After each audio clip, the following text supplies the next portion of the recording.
chat amongst yourselves. We're just going to do another minute or two, and then we'll fire up. That keeps all the late people from interrupting us as they come in. Everybody's already excited, so. It's time for the cell phone speech, as I do mine. Turn the ringers down, off, whatever it is you do with your ringer. I know your mother will call if you don't do that. I know mine will.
I'd like to welcome you to tonight's meeting and thank you for coming. My name is Zach Arbios. I'm the chairperson for the Rio Linda, Elverta Community Planning Advisory Council, also known as the Rio Linda, Elverta CPAC. The CPAC members are volunteer citizens appointed by Sacramento County Board of Supervisors. Councils shall be advisory only to county agencies. So just so you know, we advise county agencies, we do not make the decisions. The decisions come after this, and it is informed by what we say and what we do, and this is how the community has input into that as these various county departments go through what we have to say and through the rest of these applications. The purpose of the CPAC is to encourage citizen participation in the planning processes, provide local forums to develop and propose community goals and objects, to serve as a local sounding board for new proposals offered by county staff and other, and to assist the county planning agencies and the Board of Supervisors in carrying out approved community plans and the county general plan. The function of the CPAC may include updating community goals and plans, develop and propose community improvement programs, review and comment upon proposed amendments to the general plan, specific plan, zoning changes, conditional use permits, and related zoning matters. Advisory recommendations are forwarded to hearing bodies, including the zoning administrator, the subdivision review committee, the county planning commission, and the board of supervisors. Our meetings are always open to the public, are listed in local neighborhood newspapers, posted at libraries and meeting sites. Courtesy notices are mailed to the property owners within 500 feet of the project based on the address of record and posted on the county's website.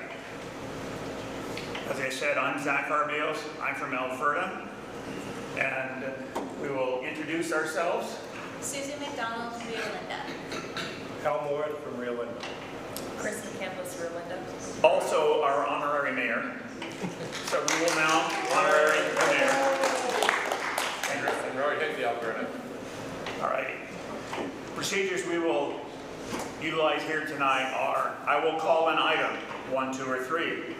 The planning staff will provide an overview of what the entitlements they're asking for are. There'll be comments. There'll be an applicant presentation. There'll be questions by the CPAC members. And only then do we get to public comment. And you must have ticket to ride up here so that we can deal with you in the ways that we're supposed to do so. When we do that, you will be recognized by the chair. Just because you have a ticket doesn't mean you have a free kibitz license. This is the Rio Linda Elverta CPAC, and we tend to have a lot more kibitzing than the other CPACs, but we also tend to be more successful. But if I gavel you down, you have to stop. This is a public meeting and there are rules that we have to abide by. Okay? So you fill out your ticket, you'll be recognized by me. Direct the comments here. No hateful comments to someone who is bringing an application. There are time limits to comments. If we start getting long, I will apply those rigorously. So if somebody gets up and they complain about their view of the neighbor's bunk bed or swing set or chicken coop, and the 4 guys in front of you have complained about the same thing, it would be better if you were complaining about something new about your neighbor who needs an entitlement. Does that make sense to everyone? Okay. After these questions and these public comments, the applicant will get a chance to respond to your questions, although we will probably fold that into the public testimony in the interest of getting a thorough job done. And then only then there is council discussion and a vote by the council. Everybody get us so far? I wish you would join me in standing and saluting the flag which we have hidden in this corner. I pledge allegiance to the flag of the United States of America and to the republic for which it stands, one nation, under God, indivisible, with liberty and justice for all.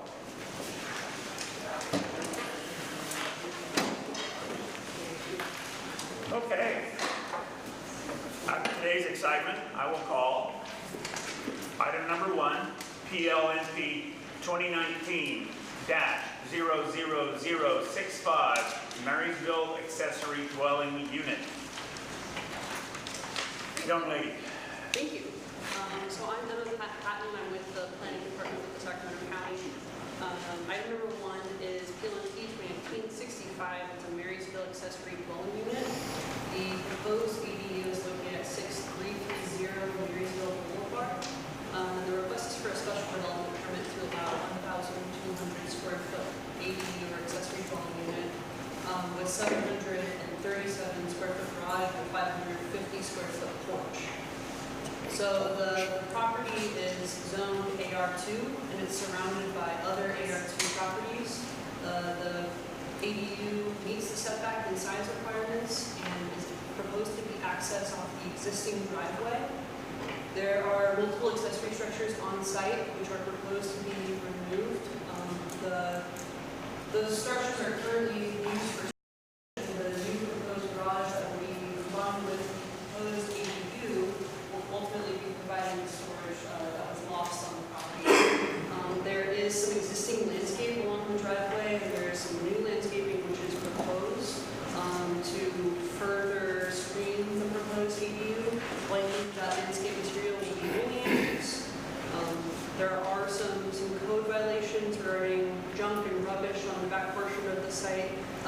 now been taken care of through our code enforcement.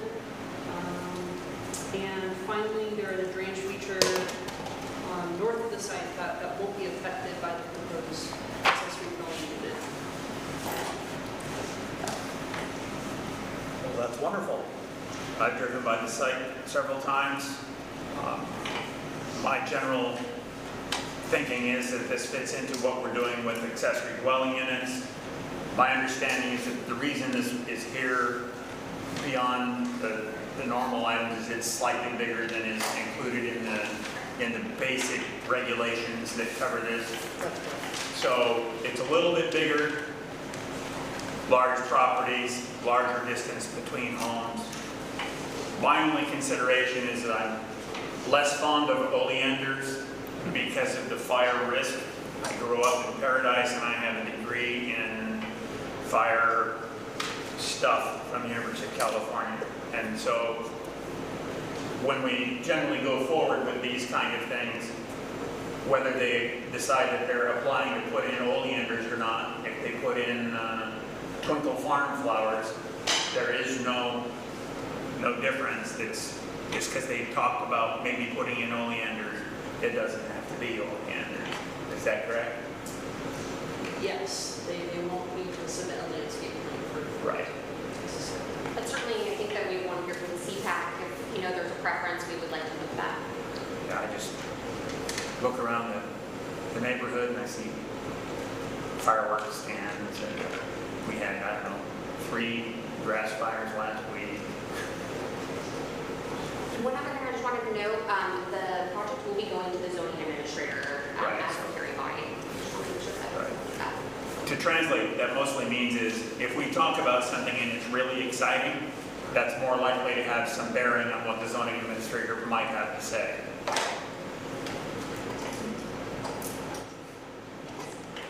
All righty. Is the applicant present? Could you stand up? Could you tell us a little bit about what's going on with your project? Is it for an aging parent? Is it for For a family, so for family use. okay? So, like you said, if you don't like oleander, I'll go ahead and use oranges or. Well, I just want you to think about something else. I'm not going to make you do anything. No, that's fine. No, it's fine. A lot of people aren't aware that oleanders present a fire risk. Correct. And it's the same kind of fire risk you saw in Paradise. Right. The shrubbery burns, it's too close to the house burns. No, we definitely want to put that in, yes. Yeah, so it's a project that we want to have for family, and it's a large property there, and much easier to build. We work in construction, so it's actually cheaper to build now than to buy a property in Rio Linda, so that's the main reason why. What's the outside of the building look like? It's going to match, it's be a ranch style home, so we want to make it nice. The porch is going to be on the side, it's not going to be visible from the street. The entry is going to look quite nice, stucco on the front entry where it's visible, and on the sides ranch style. That's the kind of answer I was looking for, thank you. You got anything else to say? No? That's, Susie, do you have any questions? No. For once, no. Al, do you have any questions? But the two together. Okay. Young lady? Brian, you have any questions? You said, who is going to live in the property, you say? family, Family? yeah, Elderly family, young family, older. older family? Okay. There's another house on the property also, you don't live there. No, right now I have my own family living there. I'm living with my parents right now. As soon as I get married, I hope to move there in that property and have some older family live there. at the same You time. move into the new house or to the older house? I hope to live in the new house and the existing house, let it for the older family members. So go ahead and stay there. So you're living with your parents now? Yes. No shame. No shame there. Most No, it's really save a expensive. lot of money. Especially in Rio Linda, there's no shame there. It was a common thing here for years and years. We're ready for public comment. If you could just stick around. And first lucky winner is going to be Charlie Moore, who's going to speak on every proposal tonight. And I thank you, Zach. The And lack of surprise in the room is, I'm perfectly happy to hear the accessory dwelling. I don't have any comments. okay.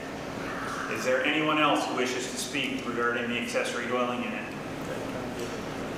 Okay, thank you very much. You guys have any discussion? No. No discussion? I'll make a motion to approve it presented. Second. The motion has been moved and second to approve as submitted. All in favor? Aye. Aye. Against? And no abstentions. Yay! That's it. Okay, we're going to call. You're free to go. For now. Now, just so you know, this recommendation goes to the zoning administrator who will make the actual decision. So, but nobody's here with their horses screaming that you have the worst thing in the world, so I don't foresee any significant issue for you. I'm going to call item 2, control number PLNP 2018-0200228, which is the Dry Creek Road and Loop Road General Plan Amendment. And I will remind everybody, we're not revisiting the whole thing. This is kind of a minor amendment. Yes, thank you. So this is a general plan amendment to downgrade Dry Creek Road from a 4-lane arterial to a standard capacity 2-lane road from U Street to Loop Road, and to downgrade Loop Road from a 4-lane arterial to a standard capacity 2-lane road from 16th Street to Elverta Road, consistent with the Elverta specific plan. So many of you may be thinking Dry Creek Road is already a 2-lane road. That is correct. This downgrade is for the future Dry Creek Road, which is a part of the proposed Elverta 245 project. Dry Creek Road in the general plan is designated as a 4-lane arterial. However, in the Elverta specific plan, it's designated as a standard capacity 2-lane roadway. And so the purpose of this, and similarly with Loop Road is shown as a 4-lane arterial. However, in the specific plan, it's shown as a standard capacity 2-lane roadway. So the intent of the general plan amendment here is to make consistent the general plan amendment with the Elverta specific plan that was approved by the board in 2007. In 2007, when the Elverta specific plan was heard by the board did consider a general plan amendment to update the transportation diagram, which resulted in a number of changes to the transportation diagram. However, for whatever reason, these two roadway segments were not included in that general plan amendment, and so at this point, it is necessary to make the two plans consistent with one another. They're just making a Where's the Loop Road? Okay. We'll let Hal speak. We might come back to you. Yeah. So don't go away. Sure, I'll just add to that ultimately the final hearing authority for this project would be the Board of Supervisors. Hal? I'd finally love to thank the county for finally fixing this, because it's been a concern, as you know, from this community about Dry Creek Road with all the schools for quite a few years, ever since this was first approved, actually around '98. So thank you very much. I really appreciate this. So We'd like to mention that anytime you do large swaths of land, like we've done with the Elverta specific project, there's a lot of stuff that you've done in the decades before that has to get regularized with all the new stuff that you yapped about for the last 10 years. So this has been going on for a long time. This is just a regularization to make everything together with our newest, most modern thinking of the last 10 years.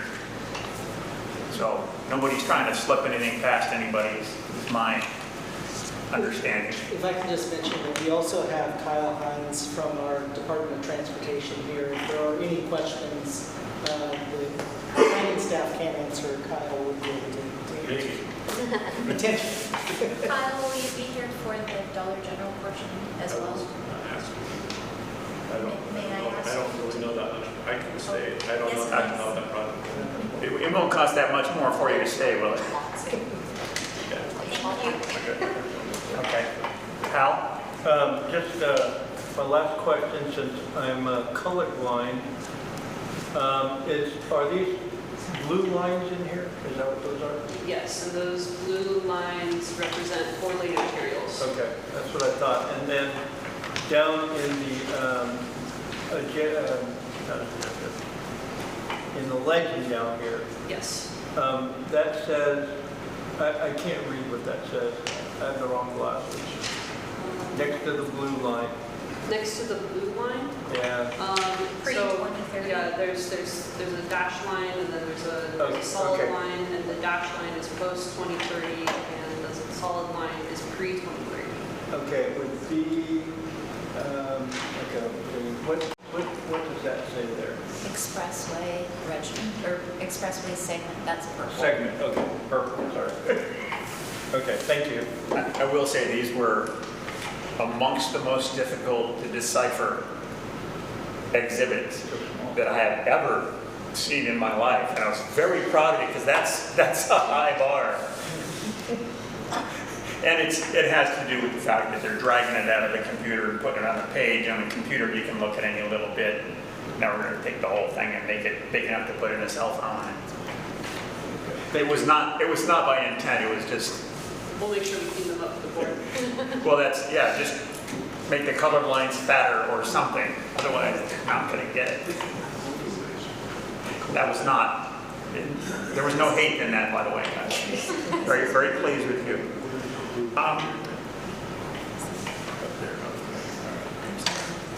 We have just a moment here. Do we have further? These exhibits up here, if you're having trouble seeing the printed exhibits that you have, we do have exhibits here that should be cleaner and more clear. So It was just difficult to ascertain the intent. Well, that, I only see black and gray and white, so I mean, it's matching the colors up as always. I've got to go home and ask my wife. Thank you. You guys have any particular questions? Got a question for DOT, and this is not on the project we're talking about, but just out of curiosity, a lot of people are interested. It shows Real Boulevard being 4-lane. There's also work slated to start in the near future from Elverta Road to the county line on Real Boulevard. That's not going to take it to 4-lane going down. North of Elverta. The repaving from Elverta Road to the county line is supposed to start. That's just a overlay, Overlay project? Yeah, not your gig. that's just no. Are you familiar with that part of the project though? With Are that you familiar with that project? Yeah. Okay, I'll talk to you later. There's a problem out there. I'll talk to you later. Okay. You thought you were leaving. Yeah. He hoped he was leaving. He's been here before. Yeah, and he knows he's got to be out here before it gets dark. We're very happy to see everybody from the county who comes to see us. We really do appreciate it. This community, this is one of the few places where everybody touches some folks from the county, and they're particularly good about answering questions about crap that has nothing to do with tonight. So if we could be polite and grateful to them, that would just go the one more step to get them here more often. We're ready for public comment. Oh, I have a question. After Susie's question. I do have a question. So, thank you for downgrading. I know that's been a community concern for a really long time, so thank you very much. The other half of that is, what conversations are happening with Placer County to reduce the impact of the large community projects that are going on in their county that are going to impact the roads in Sac County, particularly in our community, Rio Linda, 16th Street in particular. Please. Closing off Elwyn, lots of good stuff like that. All those things With that. respect to the roads and transportation. Yes, sir. So, again, I don't do the environmental impacts half of what we do in our, I'm standing here with somebody tonight. But my understanding is that CEQA requires an adjoining jurisdiction to notify the next door neighbor that there are changes, and then we would coordinate together. And as far as like the Placer Vineyards and Northborough and those projects, we have been coordinating between Placer County and Sacramento County. And things like the closing of And Elwyn is there a- and Placer Vineyards decided they wanted to close it. I'm not sure. It's just the one that gets me in the fire department, so we don't have the right. We'll refrain from beating you with that particular club again tonight, so. Just thought I'd toss that out there, Yeah, because I don't- any new information is, thank you. So we're, Okay, so let me have somebody contact. Okay, yes, please, thank you. so we're getting into the public comment portion, and as usual, we'll get Charlie out of the way first, but then I'll go ahead and let you ask your question very quickly thereafter. So, young lady. Thank you, Zach. The only thing that I wanted to comment on is I will reiterate what Susie's been saying about the fact that I don't feel there's sufficient coordination between Placer and Sacramento County with regards to connecting the roads. Stop, please. Does that apply to 16th, where Yes, we're sir. talking about it? Yes, sir. Because. I know. Because. Why? Why? Because 16th is slated to be a 4-lane road, north-south, and it goes to the Placer County line, and they have a residential street. I believe that's not correct. Well, 16th Street is not for us tonight. We're working on Dry Creek Okay, Road. Dry Creek. Sorry. Dry Creek and Loop Road. Yeah. Right, Okay. so it has nothing to do with those. You're right. Okay, can we move on to something else then? I'm willing to let you talk. I just want you to talk about things that we're talking about and not Thank confuse you. me between 16th and Dry Creek anymore. Thank you. And I think that when we bring forward another map in the Elverta Specific. plan area, then I think we can be a little more prepared to talk about the larger connection and coordination issues. As you can see, that's starting to be a, Sure. yeah. It's an issue. Yes. Right. Absolutely. Thank you. It's always been an issue. And does that bring you to a close or? Thank you very much. Okay, and then you had something on this one. I just want a small clarification about the loop. I live on Dry Creek and U. In fact, I have oleanders on two sides of my property. Well, here's the deal. Think about it before your house burns down. Well, I never heard that about being, I sort of, I be a fire retardant. But Well, it makes a little sense yeah. that it's dry in dry years, and that's certainly going to be Caltrans is an tended. issue because they occur on the center of the freeway, and all of a sudden you've got fire trucks driving down and stopping the freeway. So their thoughts about it are a little bit Yeah. less severe than mine, but mine are, yeah, it keeps people from seeing the house, but that doesn't Yeah, matter that if was the house 30 is years ago there. when I planted them. But I don't know what the loop is. I've never heard of the So loop. the Loop Road is part of the Elverta specific I plan. can't hear you. The Loop Road is a part of the Elverta specific plan, Yeah. and it literally is a loop. Okay, so it goes around and it's intended to not create, it takes pressure off the other streets, off 16th, off of Dry Creek Road, and it creates this community road, the big loop road. Do you have an email I address? can explain this, I'd like to. Here's the deal, we have a general plan, covers everybody, Elk Grove up to here, wall to wall. All of Sacramento County has a general plan. In this, we inserted a little thing called the Elverta Specific Plan, which is specific to this little bit of Elverta. And those things cover large areas of property, and they go into planning issues and what's required, and where you can have farming and cattle, and where you can have adult bookstores. So this big complex general plan thing, and then a smaller specific plan thing. And when we went and we did this specific plan, we did all the work that's required to refresh the general plan in this little bitty area. But we didn't go through and change the general plan. So there's a conflict between the general plan and the specific plan. And we're about fixing that. So does anybody have a problem with us fixing that? And I think that I have covered it more or less. Yeah. Fair is all I'm looking for. Fair is, it's all I'm gonna get out of it today. Okay, so we've had Charlie. Now we also need to hear from Alexandria Chavez? Alexandrina?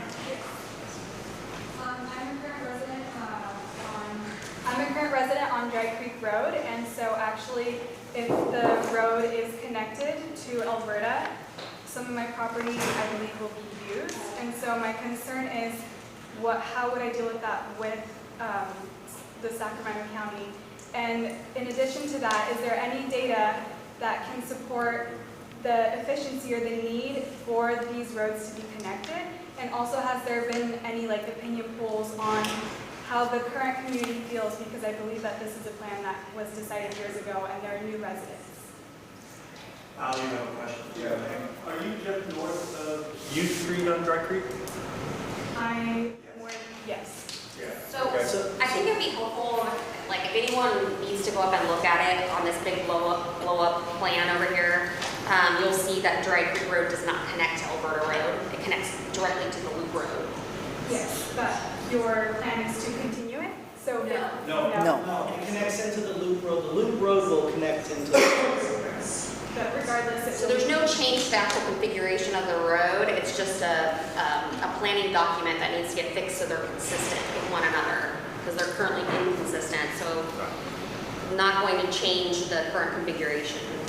But you will, once it's built though, you probably, a few of those people that live in the houses on that loop road there will probably come down, in front of your house on Dry Creek there. And here's the deal, when you think about the road, you think about the pavement and the ditch. Except that the road is a paper thing first, and it's much wider than that. Almost certainly.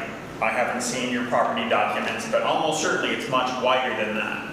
That is something that, in order to get your property the way it is, somebody said, I promise that I'll give the county that from the center of the road, some distance, and that they would give that whenever the county wants to go through and build more road. So that easement almost certainly exists. So you would need to look at your property documents to figure out what that is. But the general plan and the specific plan talk about where those roads go and how wide they would be when they go in. Now, the road in front of your house might change and get wider, but it would occur on property that I believe the county already would own. I'm not talking from the county through. I'm not talking as an employee of the county, but this is just an opinion of an architect. That somewhere out there, there's something that the county could come in and do stuff on, and you'd already given permission, or the people you bought the property from had given permission and you were stuck with it. And way back when, originally Dry Creek, they were trying to put it all the way through to Elverta Road. So, but it's not going to happen now. So that's very. In addition, I will say that I do support the amendment versus the existing general plan. So that's the end of the comment. I couldn't hear what you said. I do support the amendment versus the existing plans, and that is the end of my comment. Thank you, Alexandrina. Ready for Chad Cox? That's me. I live right next door to her. Her house is actually the last house on Dry Creek Road. Mine is the second to last house. And I've never been to a meeting like this before, so I was certainly not here when this whole plan was put together. I didn't get to make any of those decisions. Like her, I would prefer there not to be through traffic that went to Elverta Road through there, but I understand that you guys have done your best to at least not make it a straight line. And I do appreciate you guys not making it a 4-lane road versus a 2-lane road. And so I just wanted to speak my support of that. Don't quite know how long you've had it. 6 years. Right. But before the Elverta plan was done, when you bought it, it was going to be a 4-lane road. And you could have figured that out. And no penalty for not, because most people don't. But the community has put more input in rather than you know, rather than trying to fight with everybody in the county to do the whole plan at once, we were just fighting about this little bit up here. And that came up with the, yeah, that doesn't work for us. And so that, we're just regularizing it back to the 2 lanes at this point. And we've been fighting it for 20 years, basically. So, Yeah. So I hope to be here for that long, and I hope just not to have guys whizzing by my house at like 50 miles. My advice to you is go check in sometime to these meetings. You can see they're real tough. we're always the 4th Wednesday of every month, normally in the depot building, but over here tonight because it's Old One Depot. So, Thank you guys very much. We generally miss Thanksgiving and Christmas That's good. because no one would come. Okay, so that probably gets us through anybody who wanted to talk about item number 2. Is there anybody who needed to talk about item number 2 that does not have a ticket to ride? so do we need to make a motion to approve what they're doing here, or is this just Yeah. what they're doing to begin with? If so, I'll make a motion that we approve as presented. I'll second. All in favor? Aye. Aye. Opposed? Motion carries. Yay! Item dos. We're just whipping through them tonight. Okay, ladies and gentlemen, we start into number 3, the Dollar General Early Workshop. So because it's an early workshop, we'll be a little less formal. No one is allowed to throw chairs. I don't care what you see on World of Wrestling, no chair throwing. What about shoes? I have tomatoes. We have to leave the county folks alone too, absolutely. Okay, so this is item 3, control number PLNP 2019-00029, Dollar General Early Workshop. And we will have another presentation by the county. This is again, no throwing of fruit, no physical objects, no hate.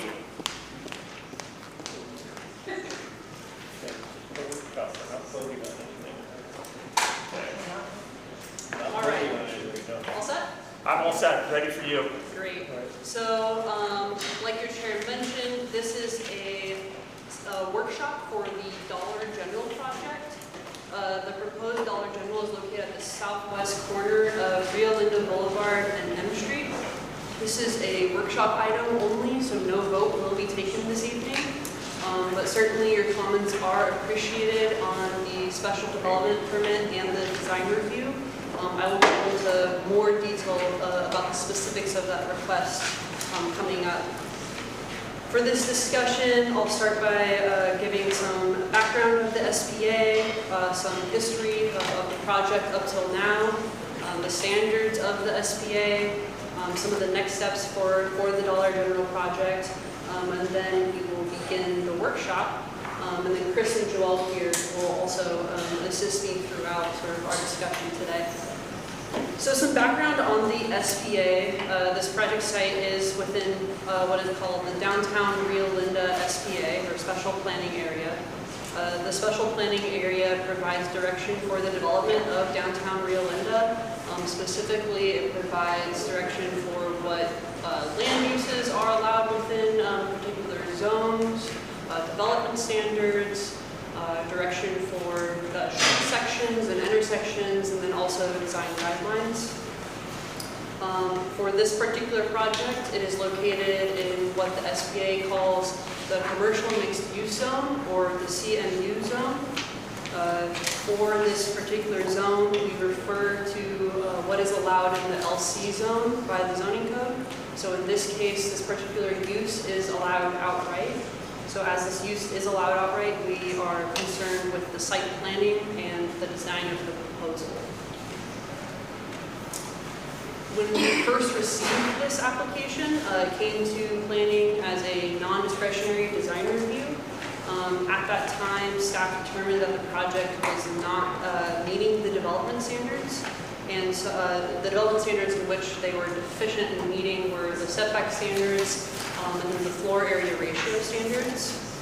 So staff provided some direction to the applicant to either revise the plans to come into compliance compliance with those development standards to continue as a non-discretionary design review, or they're asked to resubmit an application for a special development permit and a design review. The applicant was reluctant to comply with the development standards and ultimately chose to submit an application for a special development permit and a design review. So that is the request that is before you today as a workshop item. So again, this is related to the site planning, the site design, and the deviations which are being requested, and not the particular use. In regards to the SPA and the direction that the SPA has to offer us, it does designate 4 special planning areas within the document. This particular project site is located in what's called the gateway area. The purpose of the gateway area is to provide a consistent streetscape treatment through walkways, streetscape, landscape design. It envisions a strong commercial mixed-use presence, specifically at the intersection of Rio Linda Boulevard and M Street. And then it also requests that buildings constructed at the back be constructed at the back of sidewalk and have reduced visibility of parking to reinforce the pedestrian-oriented commercial character. In order to implement this vision for the gateway area, the plan includes a number of design standards, development standards, vision for the street sections and intersections. This poster board over here, which you're all welcome to stand, I know it's kind of small, so please feel welcome to stand up and take a look at what is included there. The lower left-hand corner includes development standards, and you'll see that there's some highlighted standards there that refer to the commercial mixed use of the CMU zone, which this project is located within. When this project was originally submitted to us for a special development permit, it was not meeting, like I mentioned, it was not meeting the setback requirements or the floor area ratio requirements. What was the second one? Not setback. Setbacks and floor area ratio. Oh, floor area. Yes. In regards to the most recent submittal that the applicant has provided and what it was included in the CPAC package that you all received, they are showing that the project is meeting the setback requirements, however they continue to not meet the floor area ratio requirements. The street sections shown... Could you go into a little detail on that? Regarding the floor area ratio? Yeah, happily. So the SPA has a requirement that a site be developed with a specific floor area ratio. In other words, the building on the site needs to cover a certain portion of the site area. The standard for commercial mixed use for this particular SPA is somewhere between 0.25 and 1. So either the building needs to take up the whole site, or a minimum of a quarter of the site. In this case, they're taking up less than a quarter of the site. Does that answer your question? Yes. So moving on to the street sections, the SPA is pretty specific as to what the street sections should look like. It shows a sidewalk separated by a landscape planter that would include some street trees, on-street parking, and then a travel lane. And there is also a graphic within the SPA regarding the intersection of M Street and Rio Linda Boulevard. In addition, there's some design guidelines, and I'm actually going to, I don't think I have them here, so I'm actually going to get up and read those out to you all. So the design guidelines that are provided in the SPA provide direction for what the building should look like, what the site design should look like, what the streetscape design should look like. Some of the standards that the design guidelines provides that are specific to the gateway area include that buildings at the corner of Rio Linda Boulevard and M Street should have their primary building frontage oriented toward M Street. It says that enhanced intersection improvements are recommended at the intersection of Rio Linda Boulevard and M Street. To promote pedestrian-friendly streetscape environment, parking should not be located in lots in front of businesses. Gateways to the community should be reinforced for the gateway area at Rio Linda Boulevard and M Street. through vertical construction, signature architectural elements, landscaping, public open space, and signage to enhance and provide a sense of arrival in the district. And then finally, buildings located along Railroad Boulevard and M Street should be oriented toward the street with storefront windows or similar architectural features that add interest and texture to the pedestrian level and include a public entryway clearly visible from the street. So those are just some of the design guidelines that the SPA has. There are other sort of standard guidelines for the SPA as a whole, and then also specific to the gateway area.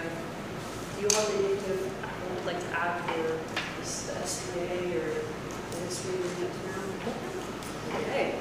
So in terms of next steps for this project, this is a special development permit and a design review with the final hearing authority being the zoning administrator in this case. So this project will return to this body for a vote for recommendation. Should the applicant revise the project to come into compliance with the development standards, specifically that floor area ratio requirement, and they continue to be able to meet the setbacks and the other development standards that the SPA provides, then they would be able to pursue this application as a non-discretionary design review, with our design review administrator making the determination of compliance with the SPA and the design guidelines of the SPA in coordination with staff. In that case, the project would not return to this body for a vote, as a vote would not be required for a non-discretionary project. So the county is, like I mentioned, in the process of reviewing this project. We have provided the applicants with comments based on the direction of the SPA, and those comments are based on the exhibits which you all have in your package.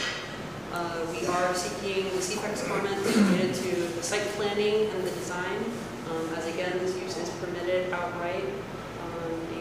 The CPAC is okay, we are hoping to document some comments that people may have on this board. Yeah, I'll give you the first one. I don't see any desire to comply on the part of the designer with the elements of the SPA. It's like he didn't have it, or she didn't have it, or they didn't have it. Or they don't care. You know, I have designed millions of square feet of building, and this just missed the mark for what they did. I wanted to add just one more thing onto Emma's presentation. Good job, Emma. There's a couple things that are in play here for consideration, though not consideration tonight. There is a larger project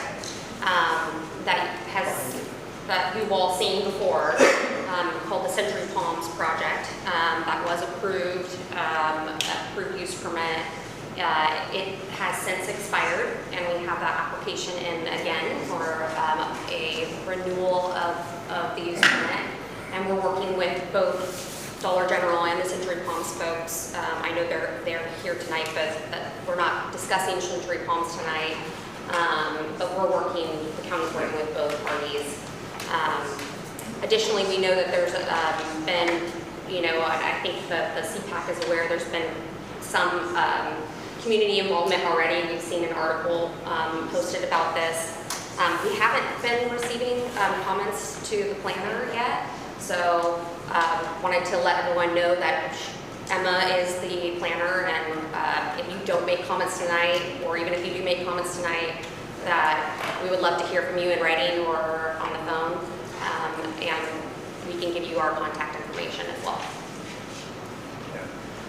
My comments more directed to, this is, the cherry piece of this large development, and it flies in the face of all the work that was done previously. I don't have a problem with Dollar General being there.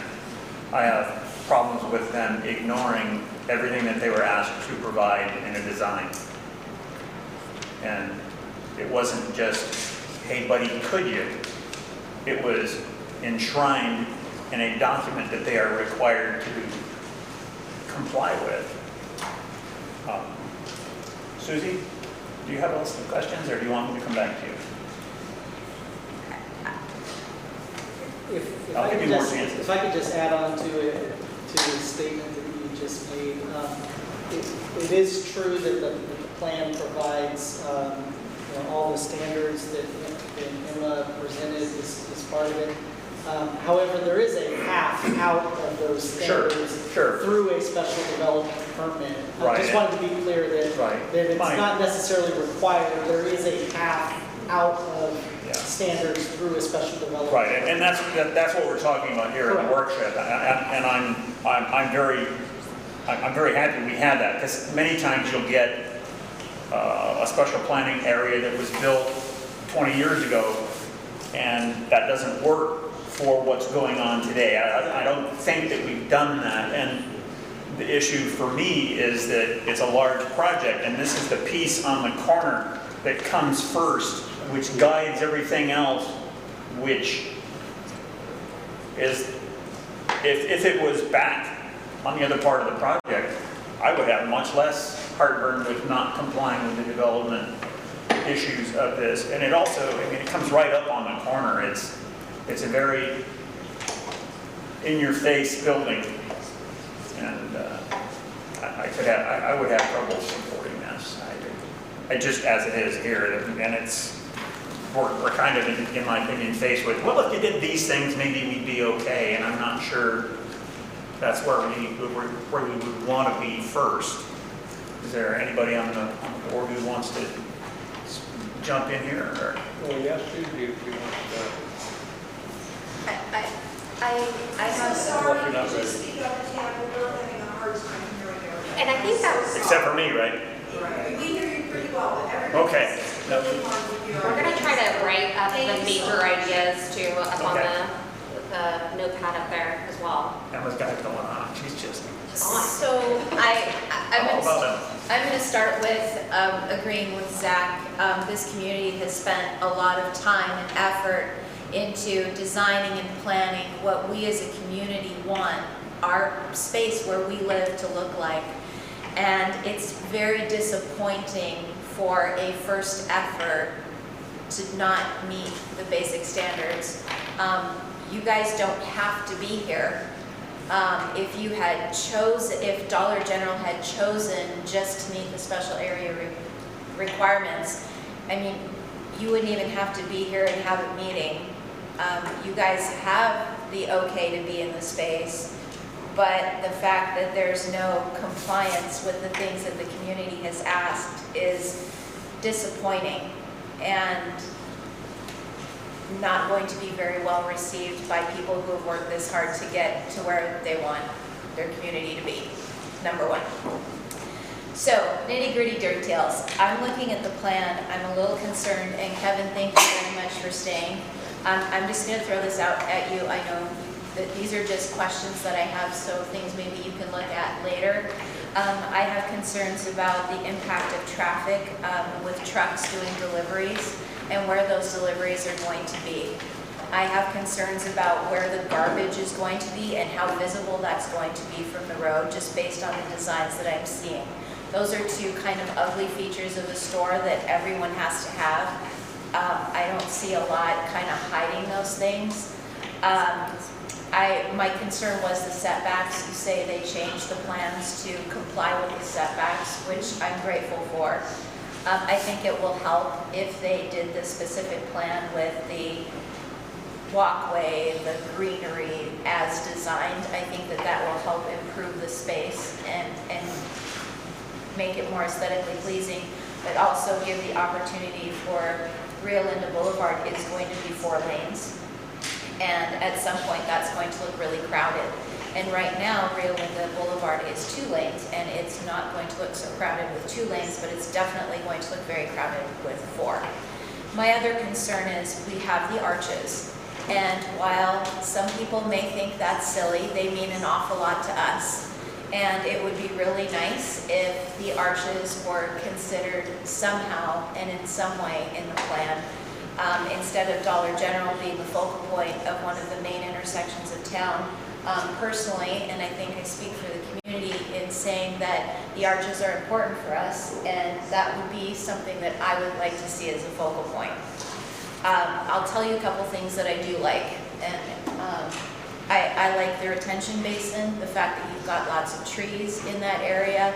It looks like a tiny little park in the middle of a big building, side of the building, which I like, so I commend you on that, thank you. I also noticed that I'm also a little concerned about, I guess this is a positive, I'm a little concerned about how much parking there is.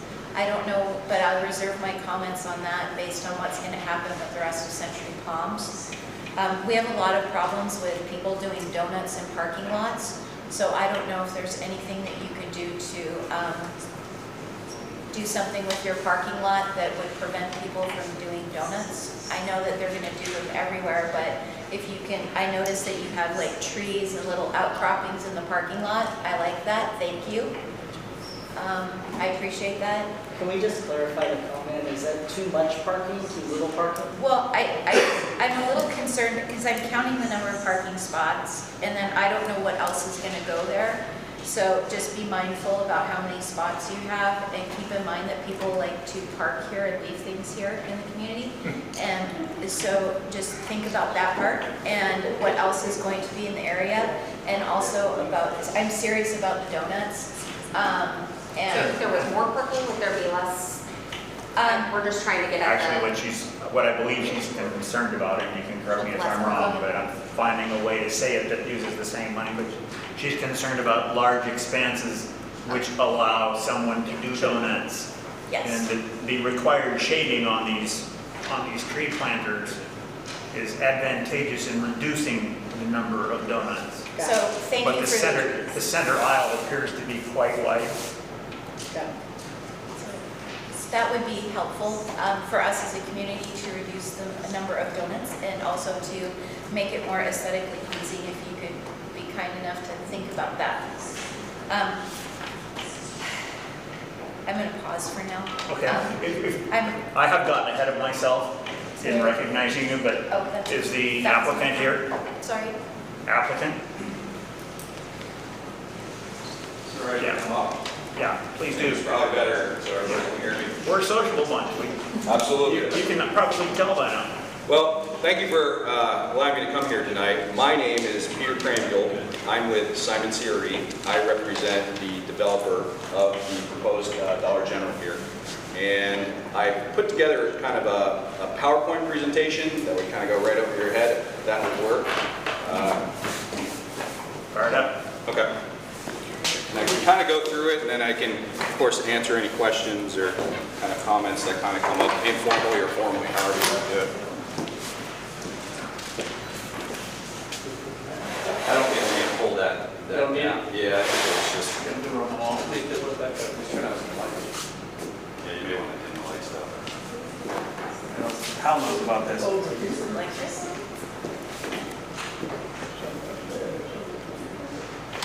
I want to sit on that white box or on my phone or on my Coke can. Yeah. It'll get bright here in a second. I don't think that would make any difference if I turn them off back further, but. Can everybody kind of see it? Maybe you want to turn these backlights. Can everybody see that now? Yes. Okay, let me know if you need something clear, I can answer it. So, again, thank you for the opportunity. I appreciate, being here. I'm speaking kind of on behalf of the developer, not Dollar General specifically. I work for Simon CRE, and we are a preferred developer for Dollar General. We have done probably about 40 Dollar Generals in California and in the surrounding area, not necessarily Sacramento County, but in some of the other counties that are nearby. So I'm kind of familiar with the area and this portion of California. I'm going to kind of talk briefly about Dollar General for some people that may not know. Dollar General is a leading small box convenient discount retailer. They are based in Goodlettsville, Tennessee. They do have about approximately 15,000 stores in 45 states. They're convenient in, they have a convenient size and they tend to be found in convenient rural locations. They have about 15 distribution centers from coast to coast. The nearest one, I believe, is down in Kern County. Merchandise, they tend to have national and private brands. There's multiple price points. An interesting fact about Dollar General is only 18% of the store has less than $1 items. For general stores that have approximately 10,000 SKU items, most range approximately from $2 to $7, with some ranging up to approximately $40 or $60 on some of your higher end stuff. Customers tend to be, your value conscious and convenience seeking customers. They tend to be in a broad cross section of America. Dollar General kind of at a glance. This chart kind of shows you a comparison in square footage size for where Dollar General falls. Their common footprint is 9,100 square feet, approximately 30 feet by 70 feet wide store. They tend to be smaller than your typical drugstores that are at 12,000. Your typical IGA or Safeways or Kroger tend to be 50,000, and your larger supercenters are approximately 205,000. Again, it's just a comparison. Brands that kind of Dollar General carries, just kind of talks about here, tends to be your national brands, but what's typically found in the store is paper and cleaning products, packaged foods, perishables, snacks, health and beauty, pet supplies, pet food, seasonal products, and apparel. I've kind of put together some pictures of a typical Dollar General. You tend to have, again, general household items, including laundry, soap, detergent, personal care items, prepackaged food. No food is made on site. It's all kind of prepackaged. Milk, orange juice, soda, orange juice, snacks, and candy. In addition, there's toilet paper, medicine, toys, seasonal items, health and beauty, and in some stores they're rolling out fresh fruit. So that should be coming this direction as well. Just kind of an overview, as I'm sure you're all aware, the existing location here is, again, on the corner of M Street and Rio Linda Boulevard. The site is approximately 1 acre, almost exactly. It sits on where the existing Granite's burger stand is as right now, and Dollar General would go right on top of it.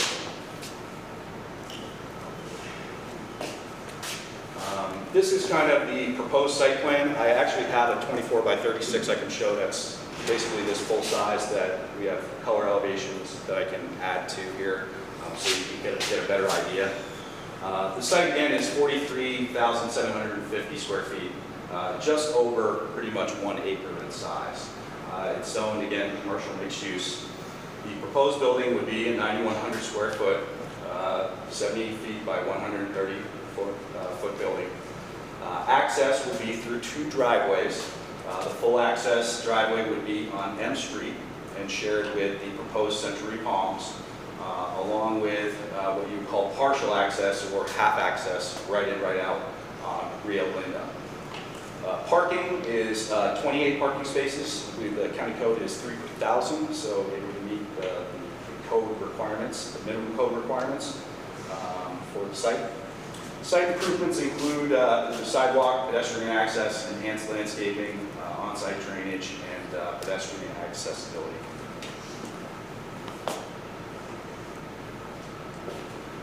These are kind of the proposed elevations. Again, it's kind of tough to see, but I can put out the actual 24 by 36 so you can see a good color elevation. These are aesthetically pleasing building designs that take into account some of the recent buildings. We kind of looked at Macdonald's, Rite Aid, as well as looking at the proposed Century Palms, along with the existing rural agrarian community that you are in here as well, and the historical archways. The addition of glazing windows on the facade on M Street and Rio Linda promotes comfortable pedestrian circulation and inviting retail atmosphere.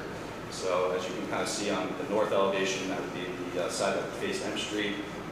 Again, it's designed to promote people coming to the store.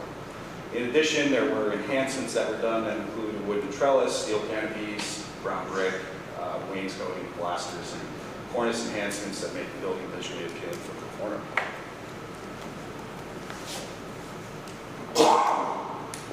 These are kind of more your simulations, as they call them.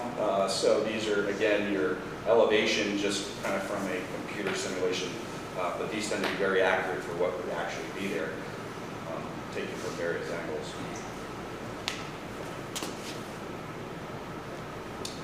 I was just going to talk about 3 of the project benefits as well: economic, consumer choices, and property values. Some of the most important are 10 to 12 new permanent jobs that include full and part-time. There'd be approximately 2 to 3 managers that would be there, and the rest would be part and full-time employees. You would have increased sales tax revenue for Sacramento County as well as the state of California through the Dollar General sales. You'd have increase in county revenue from real estate taxes based on a fully improved building versus vacant land. Local and regional subcontractors are utilized during construction, providing additional shopping options for brand name products at affordable prices. And again, it's a convenient shopping option for the Rio Linda community.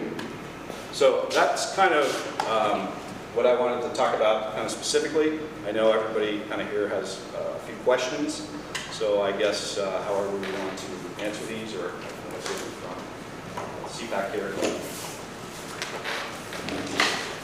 You shut that off. My blindness says that'd be a good idea. No worries.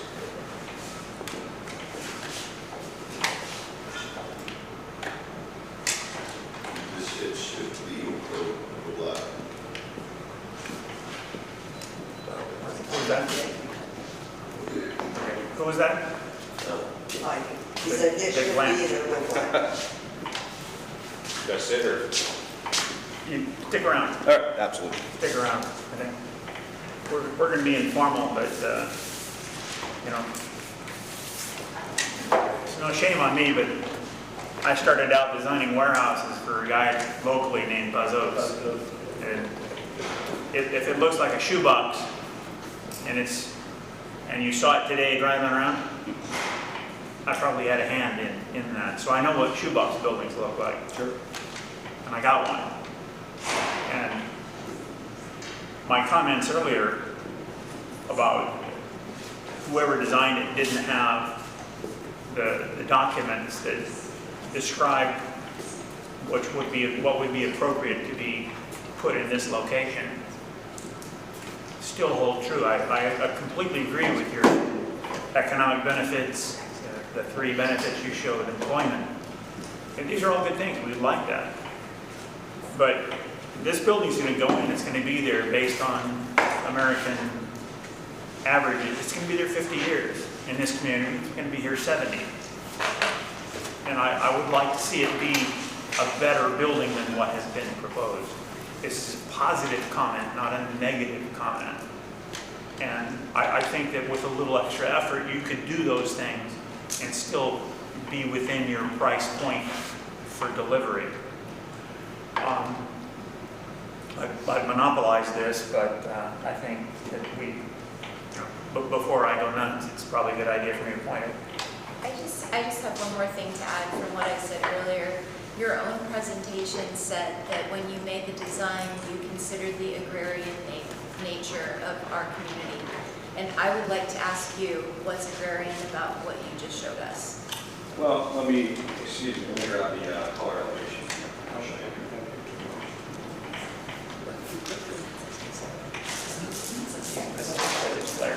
Very good question. It was a valid response. And just so that you guys know, I kind of thought I knew what agrarian meant. And so I double checked just to make sure I didn't miss any classes, special classes in school. Agrarian means agricultural.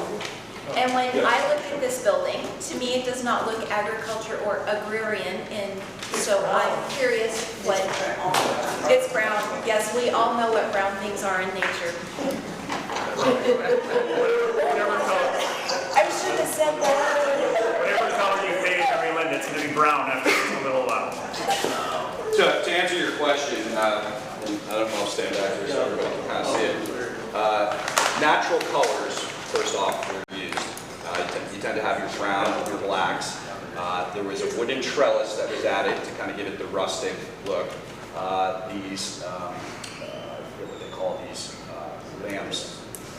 But your lamps are kind of rustic as well to give it that look too.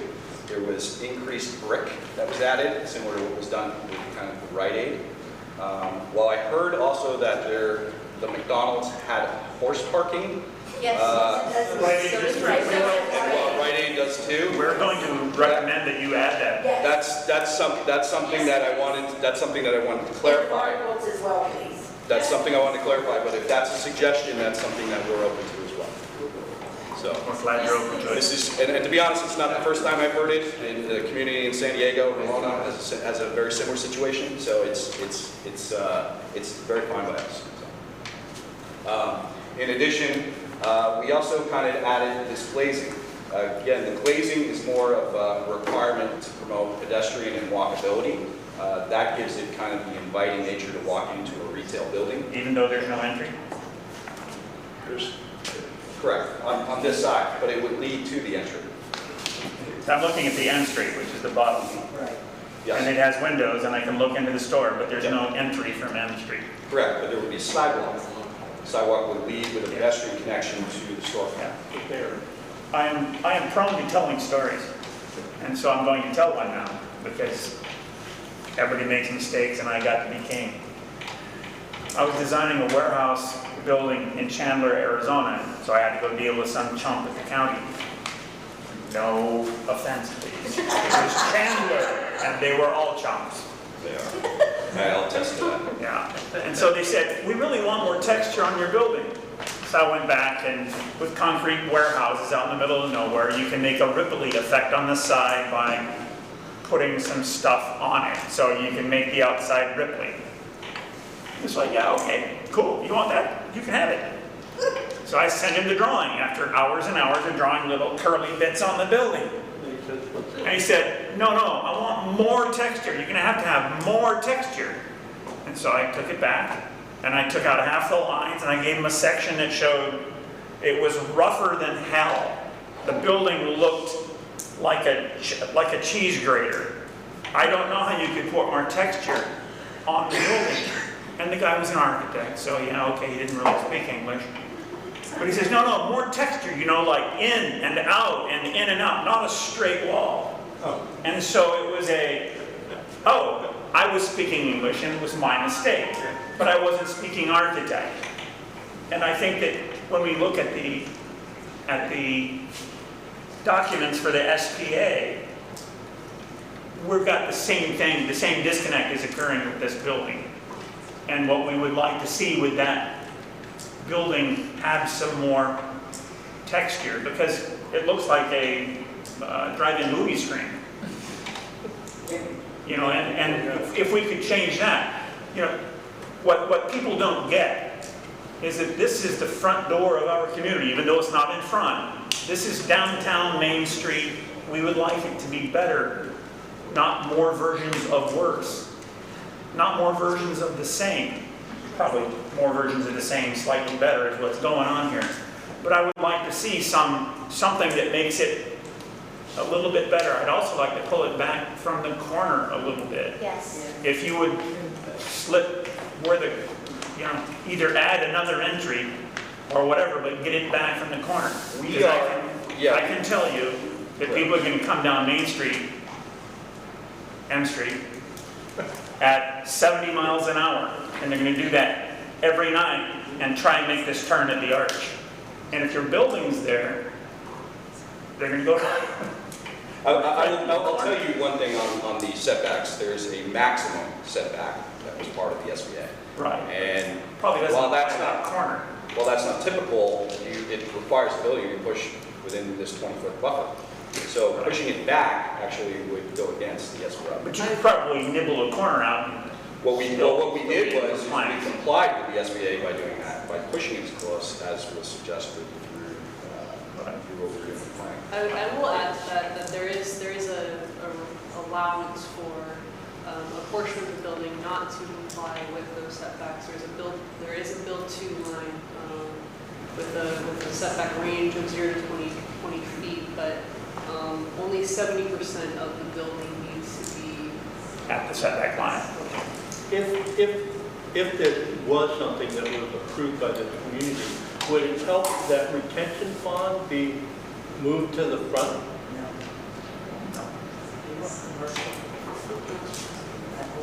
The retention ponds are something you're going to see on every project, guys. Just get used to retention ponds. You're going to see them everywhere.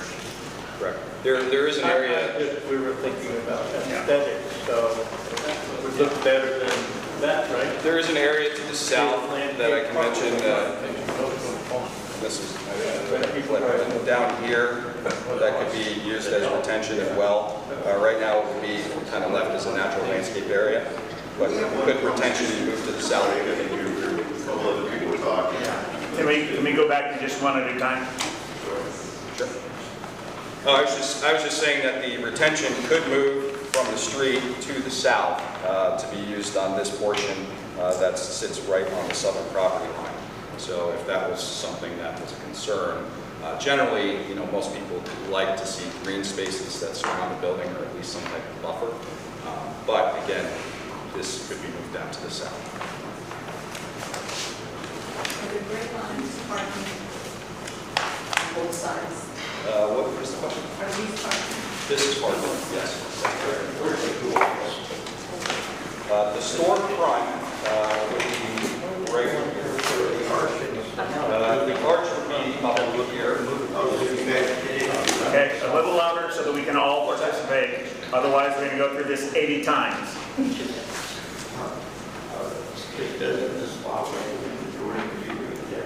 It does.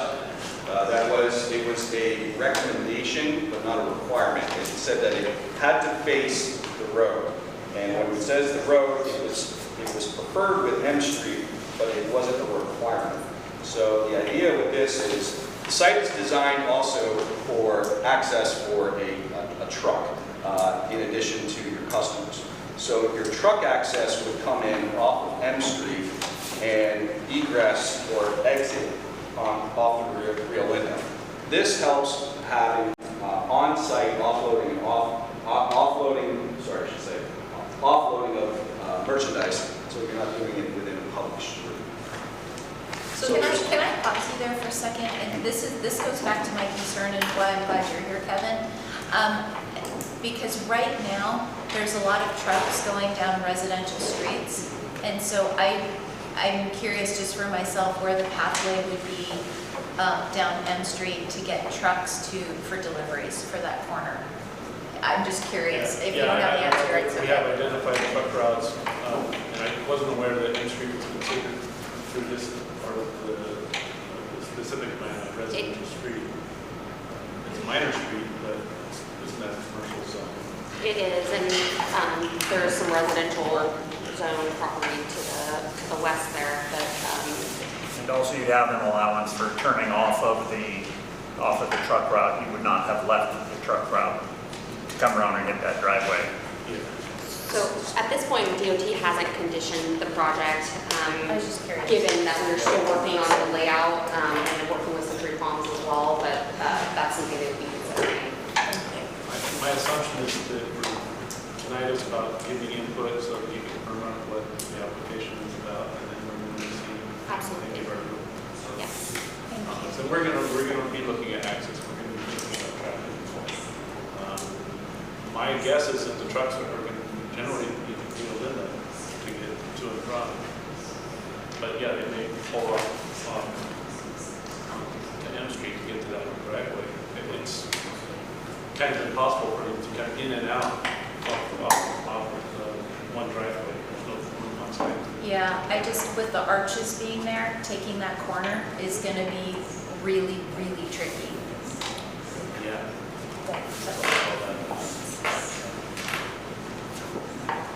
We could ask them to, when we're looking at that, we do this on many projects where the applicant would provide a truck turning template showing that the truck is right. That's going to be important to this one because there clearly is an additional traffic impediment. That's a feature of the site. Out there holding up the parking itself. Yeah. If I can actually add real quick. Please.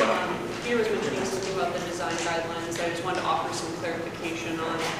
He mentioned that there were that the design guidelines were not requirements, that they were suggestions, and that is certainly true. There are some design guidelines which are shall statements, meaning that they must comply with those design guidelines, and there are other design guidelines which are should statements, which are suggestions or they're seen as guidance. The way that we kind of implement those design guidelines is we aim to be substantially compliant with the design guidelines. So how we do that is we collect the design guidelines, we ask the question, or DRAC asks the question, or the final hearing authority asks the question, is this project substantially compliant with all of these design guidelines? And then ultimately we determine if it's a yes or a no, based on the analysis of the project as a whole. So I just wanted to offer some clarification to that discussion that was occurring here there. I have a couple of questions for you. As far as your trucks delivering merchandise, do they go in through the main entrance, or is there like a back door? There's a service door that is actually located to the west. So I should show everybody here first. It's right here. Okay, so this service door then, my question was, they're not coming in through the main entrance with stuff? No, it would be in the back and there would be a storage area here. Okay. Also, I need a little clarification for SPA guidelines. And I think you mentioned how far the setback is from M Street, the proposed setback is, and I'm having trouble reading these tiny numbers. Okay. So I'm wondering if you could re-clarify that for me? Sure. I believe the max setback is 20 feet. That's the guideline? Yes, 20 feet? that's adhering to the guideline. And that's 20 feet from the sidewalk or 20 feet? That's 20 feet, I believe, on M Street and also on Rio Linda. So it's 20-foot max setback, so that's what's believed, it's labeled here. On the curve. Okay. So it's 20 feet from the curve. It's a maximum of 20 feet from, Yeah, curve or the center of the street. it looks like from the back. Back walk. Stand by now. So is that including? Stand by. Is that including the eventual 4-lane road? Or do you have to redo it, like Susie was mentioning, it's gonna be a 4-lane street? Did you incorporate that into your setback calculations? As As far as Real Linda Boulevard is concerned? Yeah, well, yes, I guess you could No, to your say right. that it. The north-south. What's that? It's Setback from north-south. north-south, that street will be widened. Oh, on Rio Linda? Yeah. Right here? Yeah. So if you add a secondary lane, which would be 12 feet, I assume, plus the sidewalk that is already there, then yes, you would have clearances. The building would have clearance for that. So just to provide some additional information, the way that staff will measure the setbacks are from the ultimate right of way. It won't be from existing, it'll be from ultimate. Right, so it'll be 20 feet back from the widest it will get. I'm just translating. That's correct. Okay, and then I have one more SBA question. The way that Rite Aid is facing the corner of Berlinda and Elkhorn is quite visually appeasing, I believe, or appealing.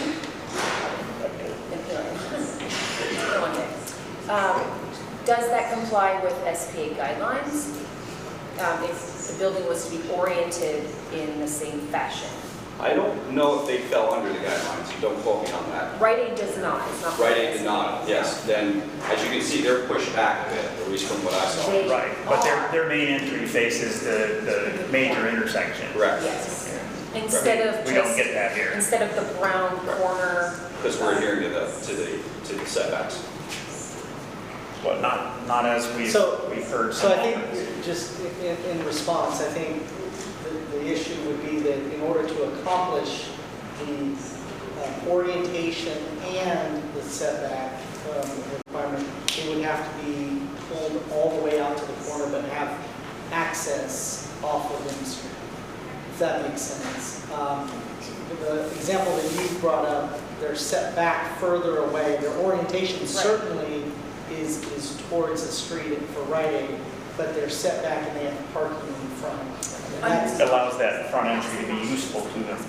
Well, If in this project, they were to move the entry to the intersection, everyone who parks has to walk the full width of the store and then go back in.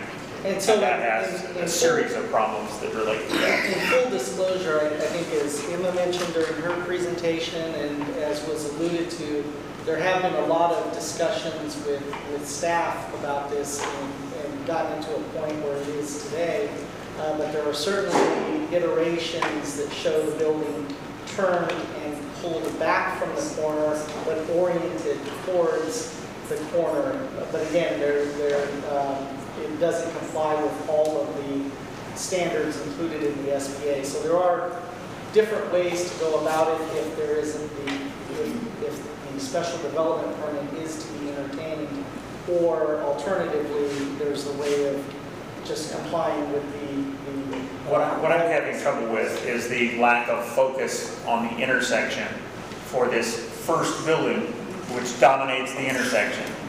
And that's, somewhere that can be resolved. And even if it's a faux entry on that intersection, and you can give up some interior space for that, and you could give up some interior space for some recessed storefront kind of things along M Street, and you could perhaps stretch the building slightly to counteract that issue. But I think we could go a little bit further. And I'll go here first. And that's all right. You're in public comment. Don't worry. We will not forget you. The honorary already raised my concern. Setback including 4 million. She's good people. So, All right. part of SBA doesn't have to be at the corner, or can it be shifted to the west? So that, yes, there might be a greater setback on Real Linda Boulevard to allow for parking spaces, to allow for that entry to be pointed towards the corner, towards the intersection. I mean, if the building shifted to the west, it's still along the line of M Street. The entrance is still there, facing the intersection. Is that something that you would support, where basically there would be a setback of approximately, you have parking that would go in front. Along Real Linda Boulevard? On the Real Linda Boulevard side, where and you would need a 24-foot drive aisle to meet fire code. So you would be looking at approximately 38 plus 26, so you'd be looking at approximately 60 feet, call it 65 feet. Yeah. If there's to be a compromise, back. if there's to be a compromise to getting the store to be facing the way the community wants it to be facing, then I think that is an attempt on my part. I think that's an agreeable compromise to have that shift over there. Do you have 60 feet behind the building there? Scott? Well, it would be it would be for parking. Right. And you would have your parking. You could have a single row parking with an access aisle. Yeah, well, and then yes. But you have that if you move the building to the west. We wouldn't have the parking requirement we wouldn't be meeting the parking requirement unless you had 2 rows of parking, which is basically 19 feet on each side plus a 26-foot fire. So there also could be the option of shared parking, and that was a design that Dollar General had proposed to the county already, with the building shifted to the west there with a single loaded parking aisle, I believe, on that side. Our comments were that we were happy with, some parking on Real Linda, but that we wanted at least the corner, a large portion of that, half of that width, to be a community gathering area, a centralized corner enhanced feature. Was what we slide it 60 feet, move the retention basin down, single loaded parking up halfway. Yes. Potentially lose some parking spaces over here. Activating the hard corner piece of it either through some sort of plaza, carport, something makes a statement. I mean, it's a. This was an iteration. What's that? Honorary. Honorary. I have no clue what happened. Just want to make sure. This was an iteration. Planning has seen this, but I would like to show you on a large. Our concern with that was that the parking went all the way to the corner. Right, and I think you're correct on that, because that gets you into the, what was the special planning area about? It's about making this one piece, you know, that you got lucky enough to get, making this one piece something of a focal point for the community. And I don't think that what we've got tonight does that. I don't have hate, but it doesn't do that. But I think that if it could be as simple as slide the building to the left or the west, move your retention basin to the south, single load the parking up halfway. There's a certain coordination too that I'll mention, that with the Century Palms, the access drive on M Street is going to be shared. There would be a use by Century Palms when it was built, but it would be done first by, I assume, Dollar General, who would be going in first. So the access there, actually, that driveway actually comes on their property. There were a lot of considerations that were done. That's also why you tend to have wider drive aisles. So you have approximately 30 feet. And that's also done for on-site navigation and truck turning for a Cal legal truck. So a lot of consideration has already kind of been done into the site with the truck to make sure that on-site navigation works for ingress. Well, I don't think this changes it very much. Well, we just addition of a single loaded parking space partway up the frontage for EVs and for the disabled. And you would solve there's not much traffic there. The interaction of that traffic here at the driveway is small. Haven't changed the location or any of the civil work that's involved with the rest of this. But it would move the retention basin down to this area that I suppose is landscaping. Landscaping or retention, yeah. Right. Again, those requirements are done by the engineer for your impervious area. That's. Yeah, but I don't see that I'm changing that appreciably. But that gets you most of the stuff done that you want done. I actually like that other one, as long as the parking doesn't go all the way to the corner, like as has been mentioned. I like that. And part of the reason why I like that so much is because it doesn't take the focus away from our beloved arches. And speaking of which, we don't care if you put the horse parking area out there in that corner hardscape. We kind of like that, actually. Okay.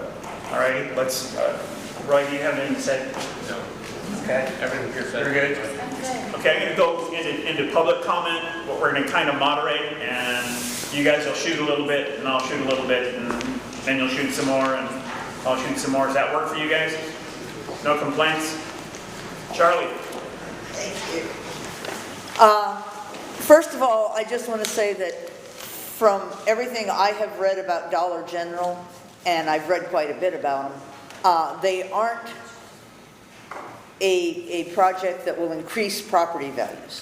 On the contrary, they decrease. Charlie, this is really not about Dollar General, as much as anyone could hate them or love them.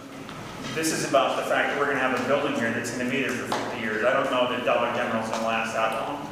They could go tomorrow, or they could go 120 years. Right. But it's not about Dollar General. Okay. It's But about, it is about Dollar General from my perspective as a member of the community who knows that this is being built in the premier gateway to our community. And so, while I hate to disagree with you, Zach, I am going to say that from my perspective, Dollar General is, just let me finish and then you can argue. My perspective is that Dollar General is not the project that I would have wanted to see on this particular corner. I would love to see a Dollar General almost anywhere in Rio Linda except this particular corner. And that is because of, it doesn't carry it's not the cross store. Thank you. It's not the store that everybody says, oh, wow, you've got a Dollar General. They don't do that. They will drive into our Premier Gateway and see Dollar General and say, oh yeah, one of them. The next thing, sorry? The next thing that I want to say is that the way the original that you presented, M Street has a blank, essentially a blank wall. That wall is nothing but a wall. There's nothing there. There's the SPA specifically says that our M Street corridor is our main business commercial corridor. It is where we want people to be active. We want to see retail. We want to see commercial. When they see a blank wall and the entry is to the right and down half a block to the entry of the store, that isn't the vision that I had. I believe we covered that. Yes, and I'm just reiterating that. Okay. I also would. Reiteration and more new stuff. I would also like to see the building's entry be at the arch corner, so that it's facing both M Street and Rio Linda Boulevard. I'm just giving that a vote. Charlie, if you go up and actually look at another design, it does exactly that. Well, then let's say that that's the design that I would prefer. Okay? As far as rural, I don't see anything rustic, rural, or otherwise fitting with the semi-rural community that we are. And there's nothing about that architecture that says to me, you just drove into an area that has that kind of ambiance. And so I guess what I'm asking is, there must be other architectural features that would help establish that ambiance, that character that we're looking for in Rio Linda. And I think a hitching rail in front would be great. Okay, please go ahead. Well, we opposed to artwork murals on the wall. We have a common thing going on, just I would like to have see- a culture. I don't have a problem with that, but I do have an issue with the fact that they go up and then they kind of go to hell in 5 years, and there's not really a mechanism that requires maintenance or update or a fresh image or any of those things. The quilt drill, we do take care of our quilts. And No argument, no argument there. Yeah. Fond of you guys, fond of you guys. I'm going to start going through the tickets for admission section so that Emma doesn't get overpowered by Charlie. Do we have Bob Rice? Sorry about that. Bob, please give your testimony. I spoke at the last CPAC meeting, basically talking about wanting the entrance facing M in Rio Linda Boulevard. So that's all I have to say. I'm not fluent enough on the SBA to speak to those issues. Thank you, Bob. Anna Marie Tomlinson, please stand up, testify. Hi. My number one problem with this is you tearing our Beloved. granites down. That is our future, our plan. I'm with the Quilt Trail Project in Bridges. We're trying to make our community a destination town. We want people to come see our artwork, our history, spend their money, and go home. And Dollar General just doesn't work in that corner. So that's my main problem. Please. Can I answer on that? Well, you can answer me. Okay. Okay, so we'll do that in just a second, and then I have a thought on that. Sure. Are you done? Yeah, that's my main thing. Okay. Yeah. If we could have some sort of a reminder of the stand. Sure. At whatever time we end up with a small park on the corner, you know, that would be, it'd be good for you, good for us, I think. Okay. Am I hearing anything over there? No. Another county not heard from. Michael Graybow. Thank you. Thank you very much for being able to hear this. I understand that this is a workshop, so I think we're supposed to be able to just talk or share our opinions, if they're fact or if they're not fact. I'm not going to be hateful. I just want to be able to share that my wife and I, we moved out to the community from Antelope after I retired from McClellan from 20 years of military. And I moved out here because I wanted urban. I wanted I wanted community. I wanted us to be able to connect. And I'm not trying to be hateful, but I've seen a lot of dollar stores, general dollar stores. And you look around at what's going on in those areas, and it just doesn't seem to be real pleasant. I'm just saying, it's not real clean. There's a lot of things that are attracting. It might be able to be serving some of the folks in our community, but I don't think that that actually takes us to the next level that we're all hoping to get to. Especially if we're going to have Century Palms, who's going to be a small business location. I happen to be a business coach. I may want to rent one of those offices.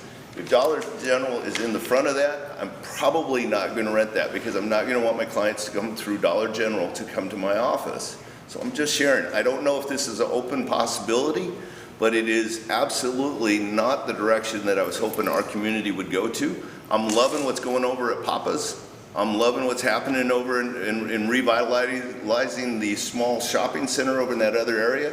It's small town, it's hangout, it's, hey, we're a community, we love on each other, let's eat some pizza, let's eat some Mexican food, let's have some ice cream. I'm loving that. I would love to see that at our arch. Is those things that the SBA was attempting to enhance and that this design has not answered. It doesn't do it. The big box, it doesn't do it. If I wanted a Dollar General, I could drive 5 miles over to Watt Avenue or into North Hollywood. It's 9,000 feet. Right. Right. There's room to do better. Yep. And a frame building could be done for similar money. Totally get it. But I would love to see our community be that destination location similar to what's happening in Fair Oaks as well as in Orangevale. I think we have the opportunity. I'm loving what's going on with the chickens. And let's embrace who we are, our history, and let's move it. Thank you. How far out on Elvin are you? What's that? How far out on Elvin? I'm right next to the fire department. I'm right next to Mrs. Moss, and I'm in real close to the Wasena compound. Okay, very cool. We have Fred Katz. Fred, please stand. Speak to us. I have a somewhat prejudiced viewpoint on the property. My son owns it, so Mark Granite, who operates the restaurant on the corner, is here as well to answer any questions about his future or what his plans are. But most of the comments that I wanted to discuss were brought up. The biggest issue that the county had was trying to meet each and every suggestion in the SBA, and the biggest one was Dollar General. I'm also a real estate developer. We've done 4 Dollar Generals in other locations, and their concern on this property was they have, as Peter mentioned, over 15,000 stores, like all major corporations. They feel they have the magic formula for making their business successful. And what they told us over and over is that they have to have parking near their front door, not only for handicap requirements, but just for the convenience of their customers. So as much as and they tried to put their entrance on the corner without parking at the corner, that didn't work for them. Ms. McCandless mentioned the Rite Aid and the way their entrance is on the corner, and Dollar General would love to have that arrangement because they have a row, an aisle of parking on both sides of their building at the corner. I also think that would somewhat address your concern about this big building, relatively big compared to the smaller buildings around it, right on the corner. If it was set back 60 feet from both streets, which is not in accordance with the requirements of the SBA, they would have a better opportunity to treat those two sides because their entrance would be on the corner. So, I've attended some of the meetings that Peter and the county have had and their hearings, and you know, you mentioned that you don't have much power at the county, but that's all they say. Let's make sure that we listen to the CPAC and do what the CPAC wants and addresses the issues of the CPAC. So as far as I'm concerned, this meeting with you is equally or more important than our subsequent meetings with the county, because they want to know what you think and what you want. So trying to meet the requirements, each and every requirement of the SPA has resulted in these two alternate site plans, which really aren't the best layout, in my opinion, the most attractive and beneficial for both Dollar General and the community. So, you know, I think I understand what you're saying. So you know, they are suggestions. They're not shells. There should be on the street. Should have the entrance on the corner, and there shouldn't be any parking between the building and the street. But you know, I think Dollar General would like to make the building nicer, do the things that you've mentioned, but really for them to soften their building, I think moving it off the corner helps. Having convenient parking around the entrance helps. They're going off the corner and putting the entry in the center of the frontage along Rio Linda would probably be something that would be acceptable to this group. Right, but they need the parking. That's the big thing for them. I think there are solutions to the parking that go partway to solving the community's problem and partway to solving Dollar General's problem. You're on Lake Forest Drive, that's in? Actually, I'm in Loomis, is where I live. Okay. Is that Lake Forest Drive? Lake Forest Drive. Okay. And, you know, I also developed the Rayleigh's Food Source Shopping Center on the corner of Elk Grove and Rio Linda Boulevard. That was over 15 years ago now, and the CPAC was very supportive, and, you know, similar issues with the county back then. I had to check with Hal, but I don't remember that. Yeah, we were here. Okay, so and the CPAC was instrumental in making that work. So I hope you're equally instrumental in making this work. Well, I would like to see this work, but I would like to see it work in a way that is respectful of the work for the special planning area and provides a better building, because this is, you know, whether it's CMU, whether it's Tilda, it's a shoebox, and we can do better.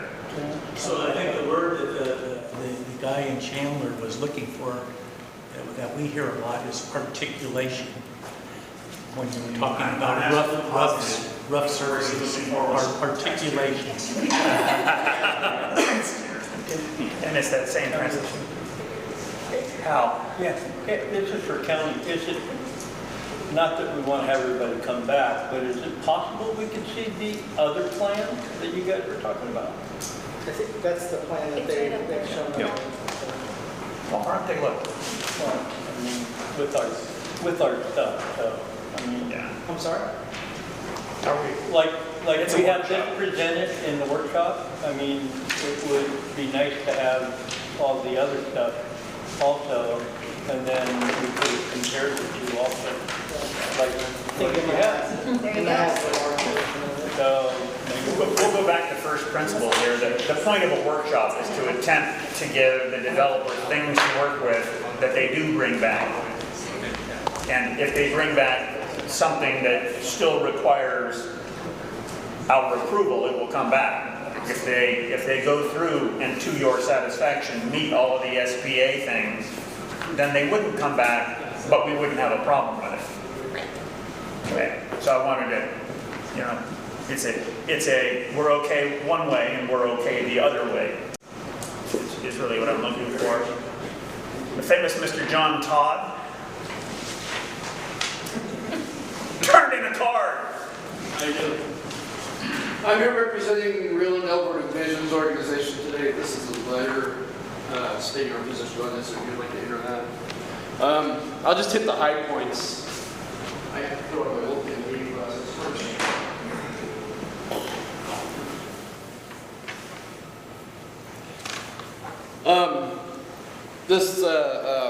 The SPA started in 2008. The whole process started in 2008.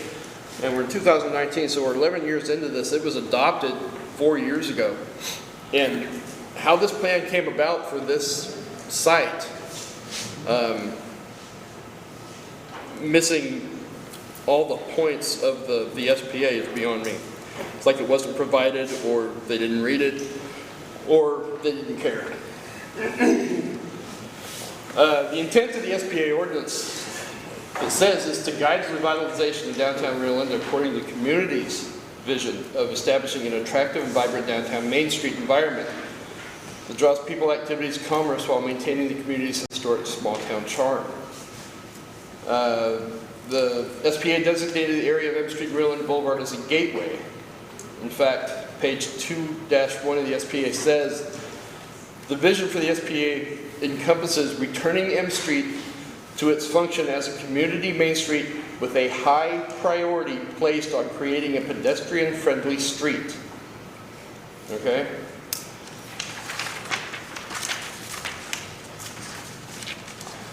Placing a solid brick wall on the north and east elevations of M Street and Rio Linda Boulevard is possibly the least walkable and pedestrian-friendly option and does not meet the intent of the ordinance.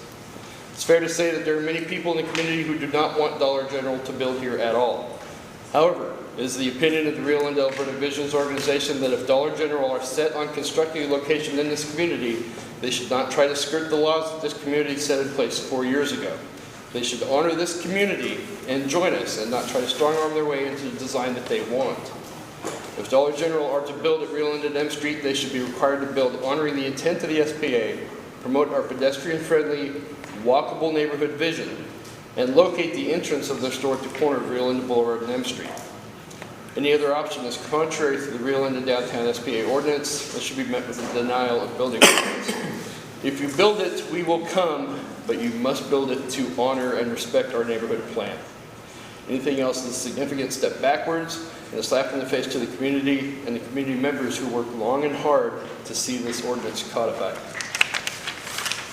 Mr. Todd, does that complete your... Absolutely. Okay. Is there anybody who has not been addressed? Sir, you need to fill one of these out, but you can do it while you're talking. Bring it on up. This is Rio Linda, Elverta. Don't be afraid of these people. Unless you find a need to be afraid. Then be afraid. Simran Singh, I'm sorry. Yes, sir. What would you like to say? First and foremost, thank you for giving me your time. Secondly, I'd like to make my biases clear. I actually am the new owner of what used to be Rio Linda Liquor. And I understand that we've had our own set of controversy, which a lot of people don't know the reasons behind in terms of design for what took place with the blue color upon our takeover. And, yeah. We love blue collar, no problem. Yeah. Okay. We don't like the anymore. Okay. Actually, my comment actually doesn't concern Dollar General as much as it does the traffic. A comment that Miss Susie had made actually concerned me very much. As you guys may be aware, one of our neighbors, Sierra Villanueva, was struck by a vehicle and a drunk driver just a couple of months ago. But the issue that that I had was a lot of the community thought that she was struck by someone doing donuts, and it is a problem that is very aggressively pertinent on our intersection, and I have done my best to work with the police department and using our security cameras to vacate this area of this riffraff. But one concern that I had is there approximately, I'd say, 3 or 4 months ago, there was a very large sideshow on the corner of Rio Linda Boulevard and M Street that took place. Yeah, that took over right around 11 or 12. And with the widening of the intersection, one concern that I had was that activity may be more pertinent to take place. And so I was wondering, especially with Caltrans here, was there any consideration for dividers to be put in, just like there was on Rio Linda Boulevard with a Rite Aid entrance? Center on Main Street? Meaning obviously not in the intersection, nobody would be able to turn, but meaning, say, even on all four corners, just to keep a dividing line to allow less maybe drifting activity and stuff like that, ins and out of the store. The SPA has what are called curb extensions or bump outs where the corners actually squeeze it. I don't know how that's supposed to work with the arches the way they are. I think may have to get redone, redesigned. So maybe it's better to show you a picture.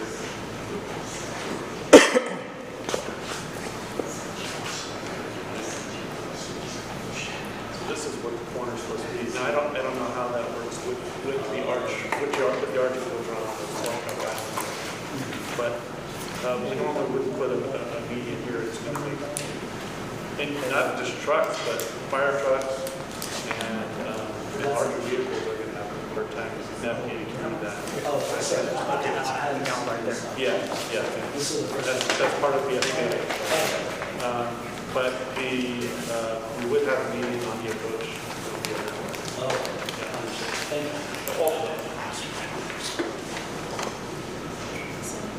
Thank you for that.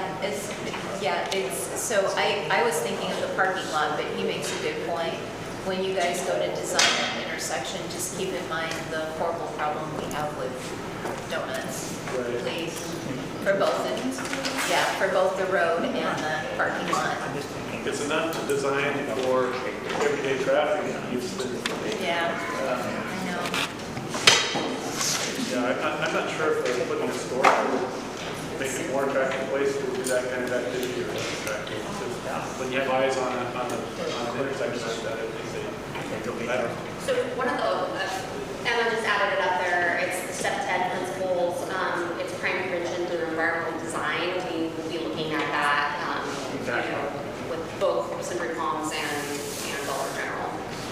We'll be looking for those principles to be added into the site. On-site and with DOT off-site. I just turned to Christy and I said, I'm just trying to figure out a shape here, but I would be happier if this thing looked like a rustic farm Yes. than what we have here. And it would be better and cheaper and, overall, it would fit better. And it would fit for every other Dollar General. And you could do things with it. And that's kind of when I said, we can do better. I made my brain work, and I'm retired, but it's really, really painful. But what I'm hoping is that we do go back and do better. And there's a bunch of drawers at some architect's office that's just full of Dollar General plans, and they're vary by the name of the city and whatnot. And that's not always a good thing. It can save money sometimes, but often it doesn't. And I'm the king of that. So we'll go back to the public. Just so you guys know that there is a red barn looking structure in the SPA. Perfect. It doesn't have to be.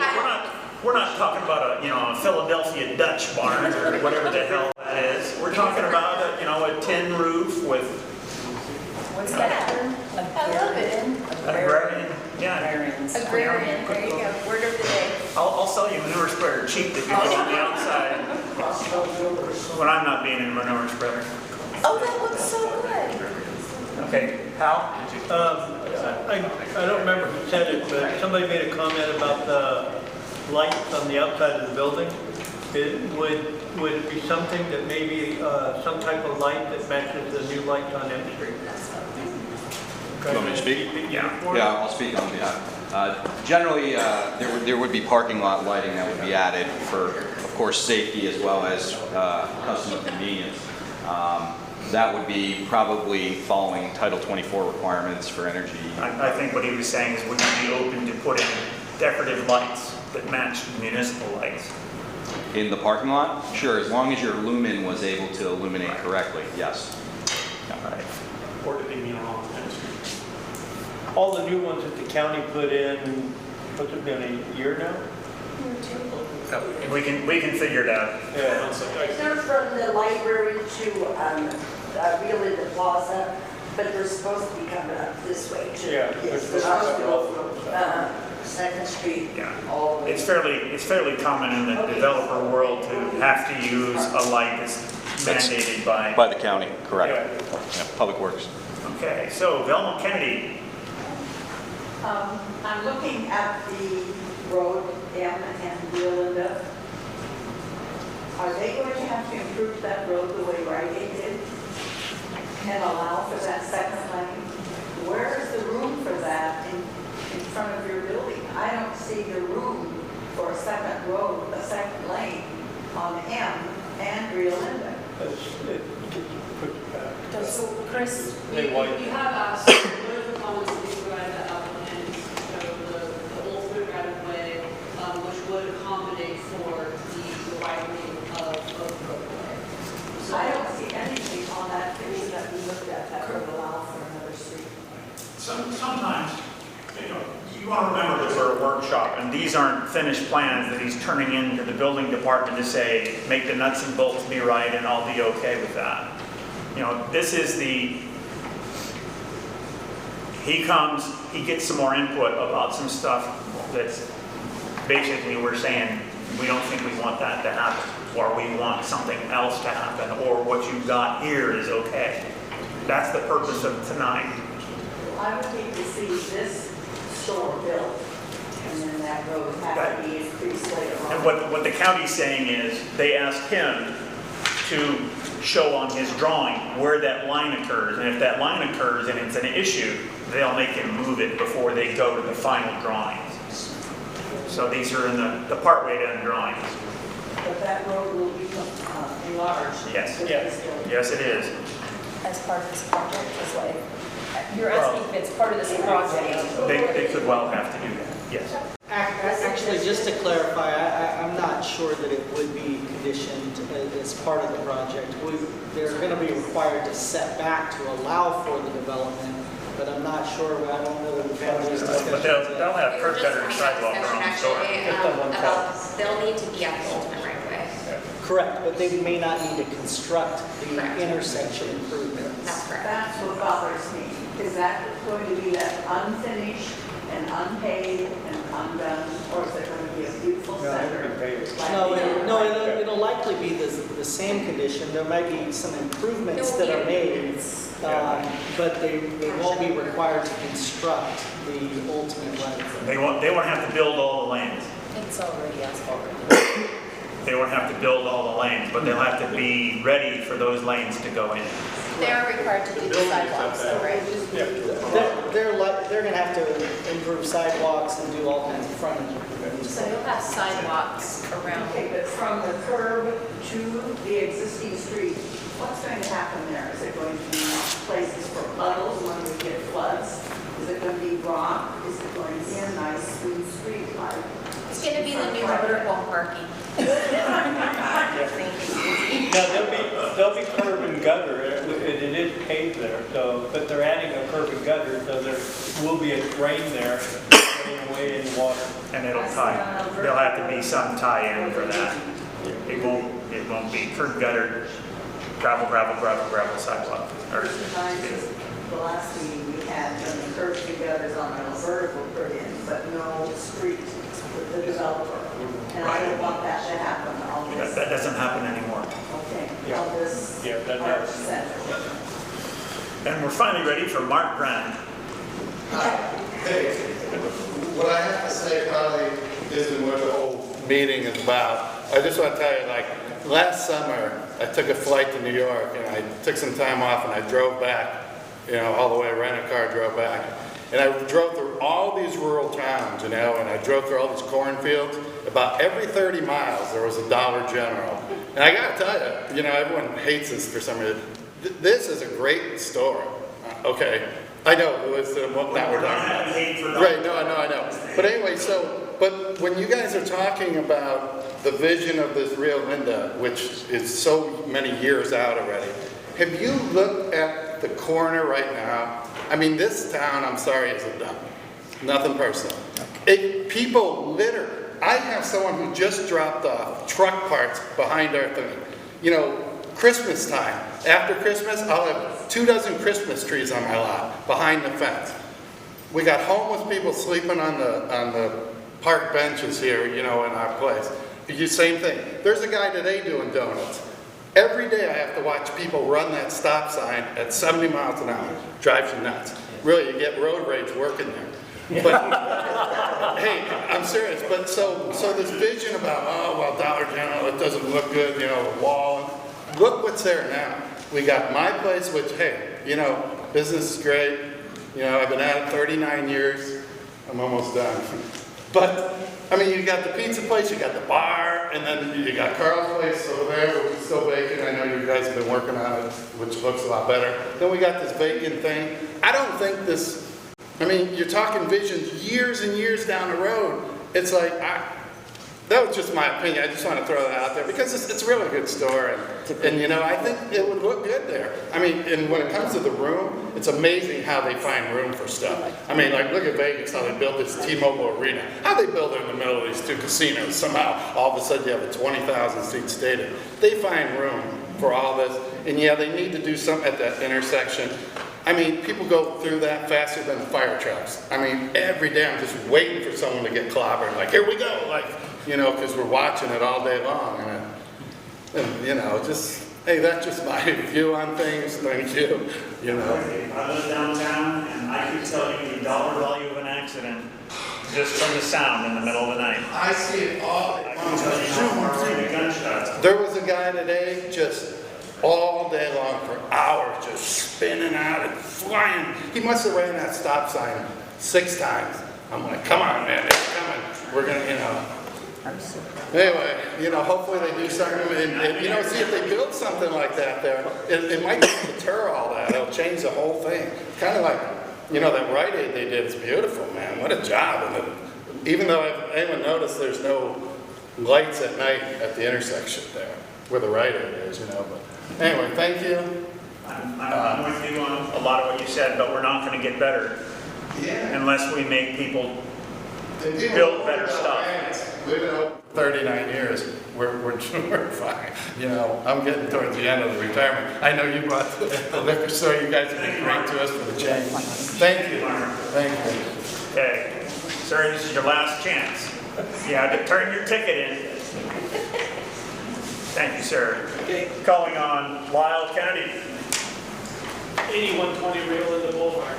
And I suspect that it's not the purview of this board to require right-of-way dedications and so forth. But obviously, Rite Aid had to widen the street, and my guess is they also had to give up land, square footage of land on the front, both frontages. And I like the idea of the developers, even though it's a very expensive thing, is to make the ultimate curbs where they should be. Then obviously the arches are, I like the arches, my wife doesn't. They came from you saying. Those came from you saying.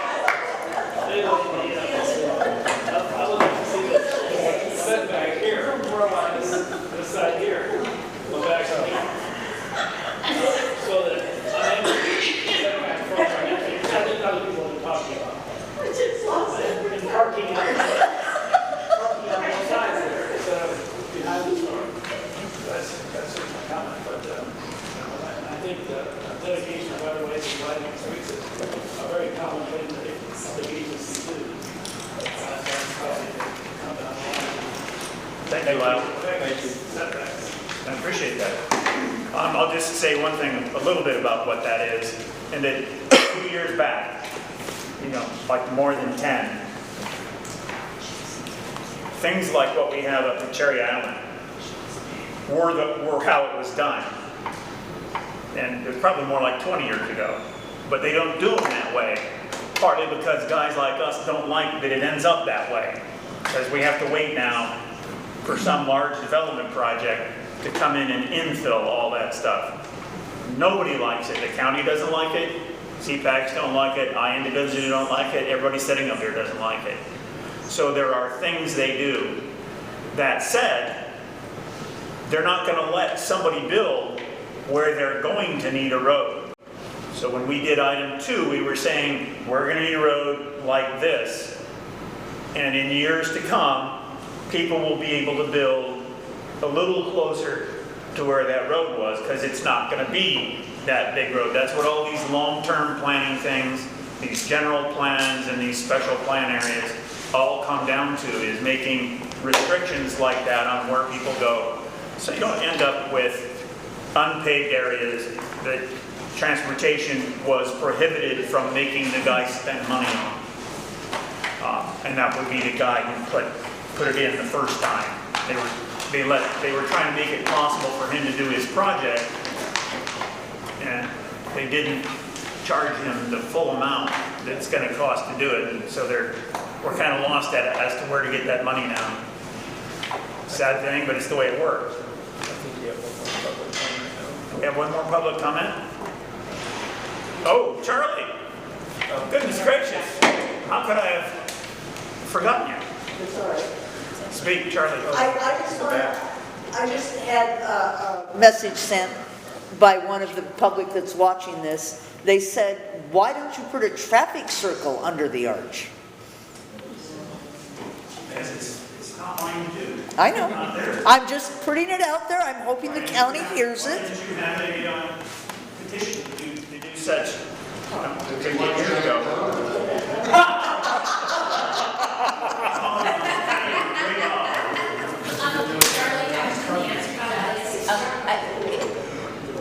I'm not sure, can you do a traffic circle with 4 lanes? Yes. I mean, you can. It's not, I've not seen any in the county. It does the 4 lanes? Yeah. It can be done, but I haven't seen it done. The Arc de Triomphe in Paris is like what, 12 lanes wide? That's it. But not in Sac County. Patty Graybow, could you stand up and speak your piece? I just want to say that I agree with the people. I think we could do better for Rio Linda. My husband spoke earlier that we moved out here for the rural part of it, and I think the design is a little off. It's a little too much. I think Dollar General is going to bring things down. But I know I see a lot online about, well, we're Rio Linda. What do we expect? The Trader Joe's or Whole Foods and stuff?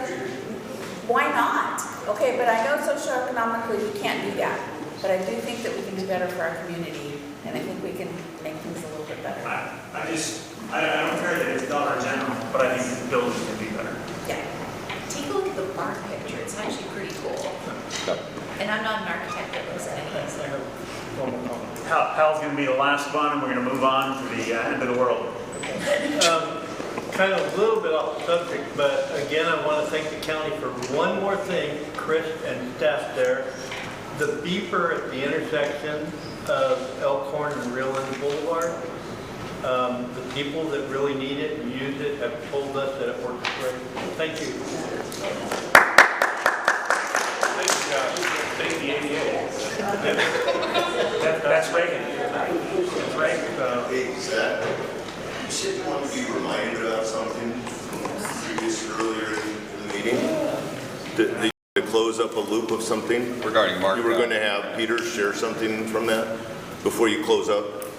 I think it's Regarding nice. granite. I don't want him to tear down granites. Okay. You had mentioned something. Well, Something about it's either that or it's been forgotten and probably because of that. I'm going to go ahead and close this unless Emma has a final write-up or harangue or statement or speech or Joelle, you got anything? Thank you. Thank you for your forbearance with us here, because we chew on this stuff for a while. We like it. Your goods for. Okay, I'd like to close that item. That will move us on to the staff update. Staff update is waived. We don't have to listen to a staff I think update. the only thing that I'll mention is that, last month we did the CPAC modifications workshop. We're well more than halfway through that process now. I've been out to nine CPACs. We're sorry. Since I saw you. We're sorry. All right. How many of them showed up? They all showed up. And these were your favorites, right? Of course, of course.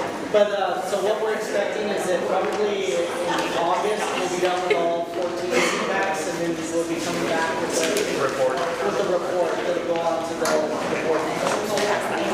Is there any? If If you need to talk, please step outside. We still have a meeting going on. Charlie! If you need to talk, outside. Thank you. Okay, this is the moment where we can talk about other business, but we can't do anything official, but we can chat about it. Does anybody have anything that needs to be brought up? No. Public comment. Okay, public comment. Wait a second. I went to my inaugural visit at Brandon's, people talked about it tonight. Had a great double cheeseburger and the garlic fries. I won't be anywhere near a vampire for at least 2 or 3 weeks. Shake his hand on the way out. That brings us to public comment. Is there any public comment that is yet to be addressed? No, the chair would love to have an... Nope, you didn't do it fast enough. It's okay. I'm Bella Kennedy, and some of you know that I'm circulating a petition to complete the bike trail. Sacramento County North another bike trail. That's very nice. How will they get in touch with you? I have it with me tonight if anyone is interested in signing it. I have it right here. Okay, that's excellent. That, is any other public comment? The chair would love... What that was about, bike trail? Pardon me? What is the petition about? I want to finish Petition to the bike complete. trail Finish it, okay. up to the Probably not phase 2. I've heard of nuisance problem with the bike trail and stuff. I was making sure it wasn't. now it is in Elverta. I wanted to The chair would love to entertain a motion to adjourn. Yes. I motion we adjourn. All in favor? Aye.